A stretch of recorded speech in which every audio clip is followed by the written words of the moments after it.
Hello friends, welcome to the Shiksha academy भावनास खुबाज channel. तो आज हम आ गए आपके साथ नई वीडियो को लेकर, जो है क्लास 6 की हिंदी के फर्स्ट चैप्टर। ओके, सो इसकी एक जो इसकी बुक है यानी बसंत बुक, उसका पहला चैप्टर है वह चिड़िया जो।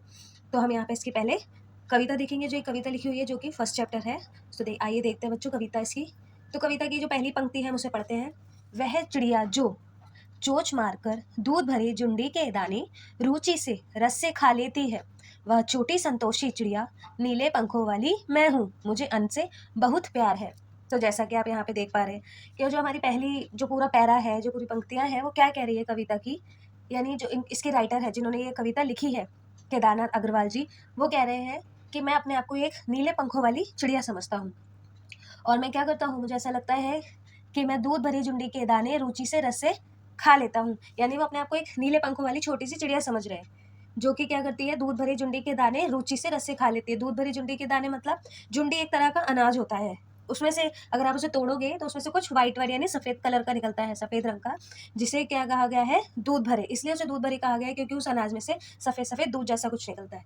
तो वो संतोषी चिड़िया नीले पंखों वाली मैं हूँ, यानी जब वो मैं खा लेता हूँ तो मुझे उसको खाने के बाद बहुत संतोष मिलता है, बहुत अच्छा लगता है। तो वो इस पंक्ति में यही बता रहे हैं, मुझे अन्न से बहुत प्यार है। और वो खाना खाने के बाद यानी उस दूध भरे जुंडी के दानों को खा लेने के बाद क्या कहते हैं, मुझे अन्न से बहुत प्यार है, क्योंकि उन्हें उस अन्न को खाकर बहुत ज़्यादा संतुष्टि मिली। तो जैसे कि यहाँ पे शब्दार्थ है, तो शब्दार्थ में सबसे पहला शब्द क्या है, जुंडी। तो जुंडी का मतलब क्या है, ज्वार। ज्वार मतलब एक प्रकार का अनाज होता है ये। ओके, सो यहाँ पे है सेकंड वर्ड क्या है, रुचि। रुचि मतलब पसंद। और तीसरा वर्ड क्या है आपका, रस। रस मतलब स्वाद से, स्वाद लेकर। ओके, आप सभी को पता है जब भी हम कुछ खाते हैं, कुछ अच्छा लगता है, हम क्या कहते हैं, वाह स्वादिष्ट है, कितना स्वाद है इसके अंदर। और फिर क्या है, अन्न। अन्न का मतलब तो आप सभी जानते हैं, यानी कि अनाज। अनाज कई प्रकार के होते हैं, जैसे गेहूं हो गया, चावल हो गया, धान हो गया, ये सभी क्या होते हैं, अनाज होते हैं। बाजरा हो गया, तो ये भी एक प्रकार का अनाज है, जिसे क्या कहा जाता है, जुंडी। ओके, तो चलिए बच्चों, अब देखते हैं इसका भावार्थ। यानी कि जो हमने पढ़ा उसी का वही अर्थ है उसका, परंतु अब इसका देखते हैं कि मतलब आपको लिखने में जो आसानी लगे उसका भावार्थ है। कि कवि कहते हैं कि मेरे मन रूपी चिड़िया को जुंडी के दाने बहुत पसंद है। यानी कि वो जो बोल रहे हैं वो अपने आप को भी चिड़िया मान रहे हैं, और जो उनके मन में चिड़िया है वो उसके लिए कह रहे हैं कि मेरे मन रूपी चिड़िया, जिसको क्या है, जुंडी के दाने बहुत पसंद है, इसलिए वह उन्हें बड़े स्वाद से खाती है। वह चिड़िया बहुत छोटी और संतोषी है, उसके पंख नीले हैं और उसे अन्न से प्यार है। अर्थात कवि को जुंडी बहुत अच्छी लगती है, वह बड़े शौक से उसे खाता है। तो चलिए बच्चों, अब हम देखते हैं अगली पंक्तियां क्या कहती है इस कविता की। ठीक है, तो अगली इसकी पंक्ति है वो क्या कहती है, वह चिड़िया जो कंठ खोलकर बूढ़े वन बाबा की खातिर रस उंडेल कर गा लेती है, वह छोटी मुंह बोली चिड़िया नीले पंखों वाली मैं हूँ, मुझे विजन से बहुत प्यार है। यानी कि इसमें क्या कहते हैं, अगर केदारनाथ अग्रवाल जी जो ये इस कविता के कवि हैं, वो कहते हैं कि वह चिड़िया कंठ खोलकर बूढ़े वन बाबा की खातिर रस उंडेल कर गा लेती है। यानी कि जो चिड़िया है वो किसके लिए गाना गा रही है, बूढ़े वन बाबा की खातिर। बूढ़े वन बाबा यहाँ पे कौन है, यानी कि जंगल। और उन्हें बूढ़े वन बाबा इसलिए कहा गया है क्योंकि जंगल जो है वो बहुत पहले से ही है, और जो चिड़िया है वो भी बहुत छोटी है, वो अभी अभी इस जंगल में पैदा हुई है, या कह सकते हैं इस जंगल में अभी बड़ी हो रही है, वो उस जंगल को देख रही है। तो इसलिए वो कह रही है, क्योंकि हम जो बहुत पुराने होते हैं, जो बूढ़े हो जाते हैं, उन्हें क्या कह के बुलाते हैं, बाबा कह के बुलाते हैं, इसलिए वो क्या कहती है, बूढ़े वन बाबा की खातिर रस उंडेल कर गा लेती है। यानी कि उसे जंगल में रह के इतना अच्छा लगता है, इतना प्यारा लगता है उसे जंगल, कि वो उनके लिए अपनी आवाज़ इतनी अच्छे से निकालती है, वो इतना रस निकाल के गाती है, यानी कि बहुत मीठे शब्दों में गाती है। शब्द क्या कहें, उसकी आवाज़ इतनी मीठी होती है कि वो ऐसे गाती तो ऐसा लगता है जैसे कि कोई रस उंडेल रहा हो।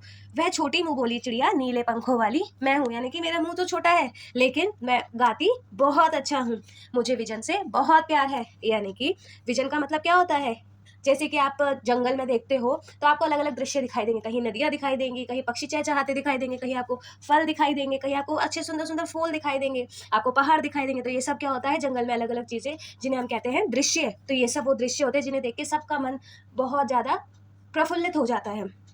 तो उसी को देख के चिड़िया भी एकदम इतना ज़्यादा उसे अच्छा लगता है कि वो क्या कहती है, मुझे हर विजन से बहुत प्यार है, मुझे विजन से बहुत प्यार है, मुझे हर दृश्य जंगल का बहुत ज़्यादा प्यारा है और मुझे ये बहुत अच्छा लगता है। अब देखते हैं इसके शब्दार्थ। तो शब्दार्थ जैसे कि कंठ। कंठ का मतलब क्या है, कंठ का मतलब होता है गला। जो हमारे गले में जो होता है उसे कहते हैं हम कंठ, जिससे कि हमारी आवाज़ बाहर आती है। वन, जंगल। वन को क्या कहते हैं हम, जंगल कहते हैं। खातिर, खातिर का मतलब क्या होता है? के लिए, यानी कि जिसके लिए भी हम कर रहे हैं उसी के लिए कहते हैं कि मैंने तुम्हारी खातिर ये किया है, यानी मैंने तुम्हारे लिए किया है। विजन का मतलब जैसे कि मैंने आपको बताया, जंगल और उसमें दिखने वाले अलग अलग दृश्य। तो भावार्थ देखेंगे कि कवि कहते हैं कि मेरे मन रूपी चिड़िया जंगल का एकांत पाकर खुले गले पूरे मन से जंगल के लिए गाती है। यानी कि जब वो देखती है कि जंगल एकदम शांत है और उसे सब कुछ अच्छा अच्छा दिखाई दे रहा है, तो वो बिल्कुल खुले गले से गाती है, एकदम प्यार भरे रस से अपना गले को ऐसे ची ची करके उंडेलती है, रस उंडेलती है।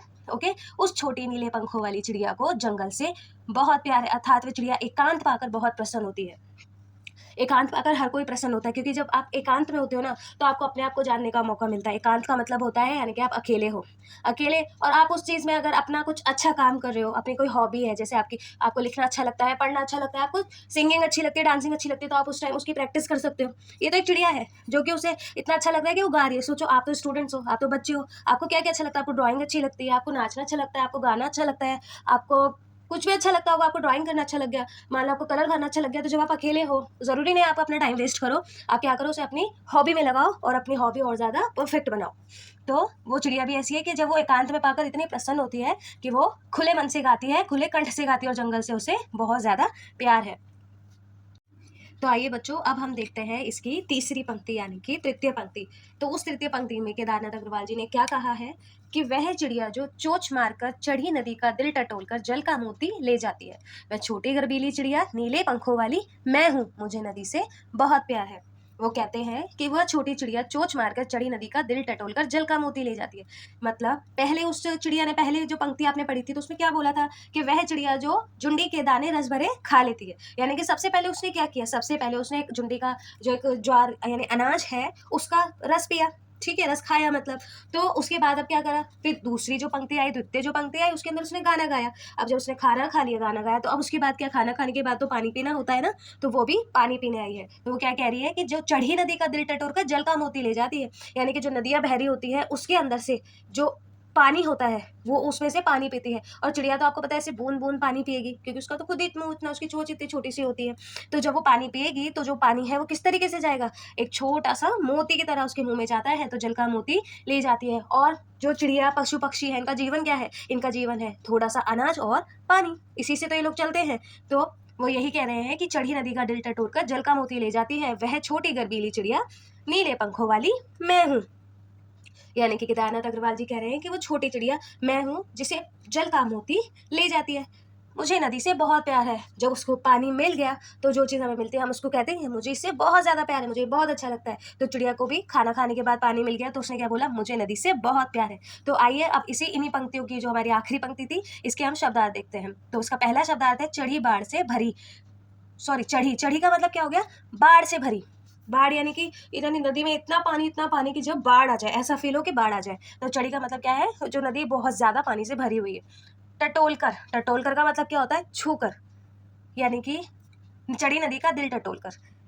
वो नदी को कैसे, पानी आप ऑब्वियस सी बात है कैसे पियोगे, जो पक्षी होते हैं वो कैसे पियेंगे, आपके पास तो हैंड्स है, आपके पास तो आप हाथ है, तो आप हाथ से लेके गिलास में पी सकते हो, बट उनके पास तो सीधा वो चोंच से पीते हैं, तो वो कैसे पियेंगे, उसे चोंच से छू कर पियेंगे। जल, जल का मतलब सभी जानते हैं पानी, तो ये एक पर्यायवाची भी हो सकता है, यानी जल का मतलब क्या होता है, पानी, और इसका शब्दार्थ भी है। गर्बीली का मतलब है गर्व करने वाली, यानी कि वो चिड़िया ऐसी है जो गर्व करने वाली है। अब इसका भावार्थ देख लेते हैं।